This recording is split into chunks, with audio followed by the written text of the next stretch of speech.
New ইয়র্কে শুরু হলো জাতিসংঘের সাধারণ অধিবেশনের ৮০তম অধিবেশন। এই অধিবেশনের সূচনা বক্তব্যে হামাস, ইসরায়েল ও ইউক্রেন রাশিয়া যুদ্ধ বন্ধের আহ্বান জানান জাতিসংঘ মহাসচিব আন্তোনিও গুতেরেস। তিনি বলেন, গাজায় ইসরায়েলের হামলা শুধু অন্যায় নয়, শান্তি প্রতিষ্ঠার পথেও বড় বাধা। ইসরায়েল ফিলিস্তিনে যুগের পর যুগ ধরে চলা সংঘাতের কারণে বারবার আন্তর্জাতিক আইন লঙ্ঘন হচ্ছে বলেও মন্তব্য করেন গুতেরেস। দ্বিরাষ্ট্রীয় গঠনে অন্যান্য দেশের উদ্যোগকে স্বাগত জানান জাতিসংঘ মহাসচিব। এদিকে অধিবেশনে দেওয়া বক্তব্যে যুক্তরাষ্ট্রের প্রেসিডেন্ট ডোনাল্ড ট্রাম্পও বলেন, গাজায় যুদ্ধ বন্ধ করতে হবে।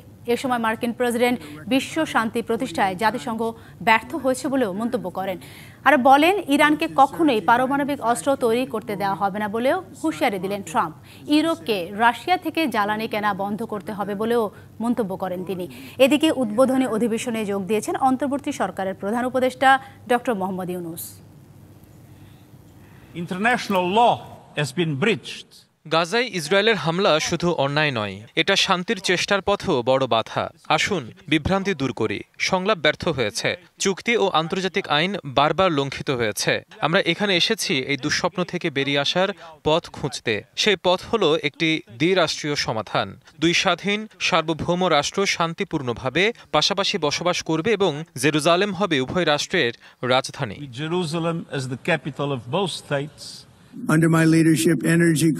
আমি বলবো, জাতিসংঘ বিশ্ব শান্তি প্রতিষ্ঠায় ব্যর্থ হয়েছে। যুক্তরাষ্ট্র হামাস ইসরায়েল যুদ্ধবন্ধ চায়, তবে হামাসকে আগে অস্ত্র ছাড়তে হবে। ইরানকে কখনোই পারমাণবিক অস্ত্র তৈরি করতে দেওয়া হবে না, আর ইউরোপকে রাশিয়া থেকে জ্বালানি কেনা বন্ধ করতে হবে।